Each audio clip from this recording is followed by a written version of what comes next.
लगातार भारतीय जनता पार्टी के जो है चंपई सोरेन लगातार इल्ज़ाम लगा रहे हैं कि जेएमएम सरकार आदिवासी विरोधी सरकार है, साथ साथ जिसकी वजह से वो आई वो जन विरोधी है आदिवासी। तो ये क्या, इस पे क्या बोलेंगे? ये कोई हक नहीं है वो चंपई दा को उससे बात करने का। बिल्कुल नहीं। जो अपना पार्टी, अपना बुनियाद, अपना भूमि, अपना आंदोलन छोड़ के दूसरे जगह चला जाए वो तो बिक गया पहले। वो क्या बोलेंगे अब इस विषय पे? आदिवासी के विषय में बोलेंगे, आदिवासी विरोधी के पास जाके आदिवासी के विषय में बोलेंगे? इम्पॉसिबल है, संभव नहीं है, अनुचित बात है। क्या बात है?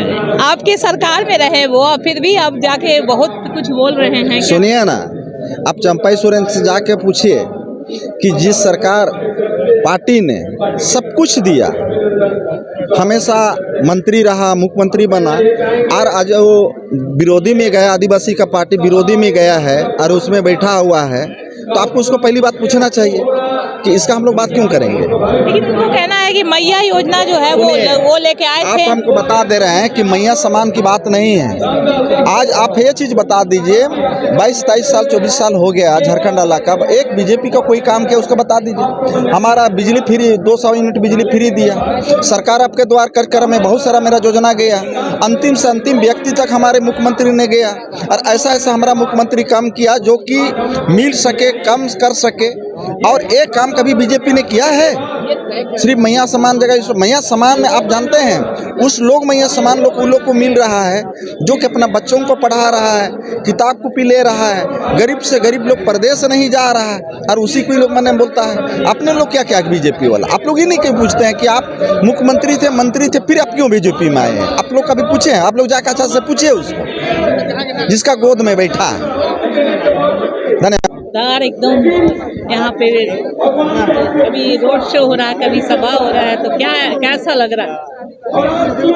देखिए, चाहे रोड शो की बात करें या चुनावी सभाओं की बात करें, एक परिवार में जब किसी सदस्य के ऊपर विपत्ति आती है तो सभी का ये दायित्व होता है उस विपत्ति में उसका साथ निभाएं। तो चाहे वो माननीय मुख्यमंत्री महोदय या कोई भी हो, सब लोग अपनी क्षमता के हिसाब से इस कोशिश में है कि जो रामदास सोरेन जी का अवदान रहा इस क्षेत्र के प्रति, जो उन्होंने यहाँ के लोगों के दुख सुख में साथ निभाने का काम किया, यहाँ के लोग भी उनको वो ऋण जो है उनका वो चुकाना चाहते हैं। तो इस प्रक्रिया में हम लोग सब उनके सहयोगी बने हैं लगातार। लेकिन भारतीय जनता पार्टी अपनी जीत अभी से ही दर्ज करा रही है। उनका कहना है कि एकदम हम लोग आदिवासी के साथ हैं और वो हमारी सरकार बनने जा रही है। इसमें उन लोग सरकार बनने जा रही है, उन लोग का ये है। क्या घाटशिला जीतने से सरकार बदल जाएगी? किसने कहा? घाटशिला में उपचुनाव में जीतने जा रहे हैं, देखिए विधायक बन जाएंगे। ये उन्हें भी पता है कि ये चुनाव का परिणाम आ चुका है, लेकिन अपने कार्यकर्ताओं को जोश में रखने के लिए, उन्हें मोटिवेटेड रखने के लिए ये बोलना आवश्यक है कि जीत हमारी हो रही है, तो अपना काम कर रहे हैं। लेकिन कहीं ना कहीं एक चीज़ देखा जा रहा है कि उनके घरों में कुछ ऐसी अफवाहें आ रही है कि लगातार स्टेट का कुछ वहाँ पे कुछ छापेमारी हो रही है, कि इस पे कितनी सच्चाई है? कहाँ, किसके यहाँ छापामारी हुई है? चंपई सोरेन जी के घर में छापामारी हुई है। ऐसा अफवाहें लगातार दूसरी बार हो रहा है। मुझे तो इसकी जानकारी नहीं है, मैं जानकारी लेता हूँ फिर कुछ बता पाऊंगा इस पर। चुनाव के अब बस 2 दिन के लिए प्रचार प्रसार बचे हुए हैं, तो अब क्या बोलेंगे? अभी सीएम आने वाले हैं यहाँ पे, तो क्या लग रहा है घाटशिला की जनता किसके तरफ जा रही है? ये कभी हमारा ये परंपरा सीट झारखंड मुक्ति मोर्चा का रहा है और आने वाला दिन तक रहेगा ये झारखंड मुक्ति मोर्चा का सीट से।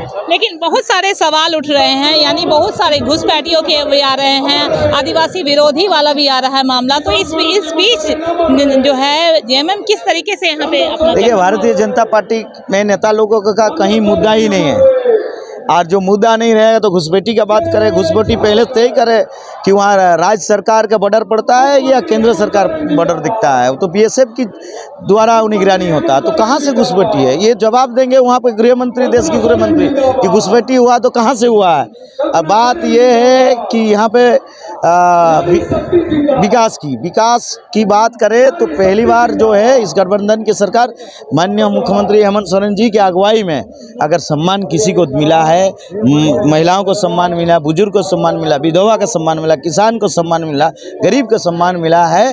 तो सारे लोगों को योजना के माध्यम में सम्मान देने का काम गठबंधन की सरकार, हेमंत सोरेन जी की अगुवाई की सरकार में देने का काम। आज के वीडियो आपको बता देंगे कि उपचुनाव किस तरह से हो रहा है और जीत किसका हो रहा है।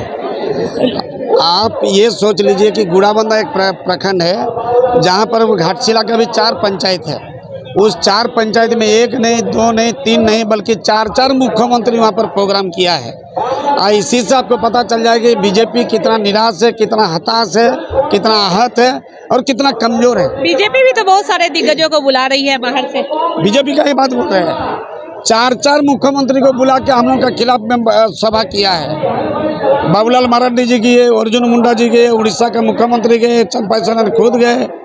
अब उसके बाद भी वहाँ का हालात और परिस्थिति ऐसा हुआ कि काल एक प्रोग्राम करने के लिए किया था, तो वहाँ भीड़ नहीं है, तो फिर सीधा गाड़ी निकल के चला है, प्रोग्राम नहीं हो पाया है। लेकिन जनता नकार दिया है। उनका कहना है कि आदिवासियों के साथ जिस तरीके से पिछले दिन बहुत कानून गलत हुआ, यानी जेल भेजा गया, उनको रोका गया, अब उस पर क्या बोलेंगे? CNT SPT पर छेड़छाड़ वो लोग कर रहा है, संविधान के ऊपर आक्रमण वो कर रहा है। मेरा जमहूरियत आज खतरे में है, संविधान खतरे हैं, देश का लोकतंत्र खतरे में, फिर वो बीजेपी पार्टी कौन सा बात कर सकता है।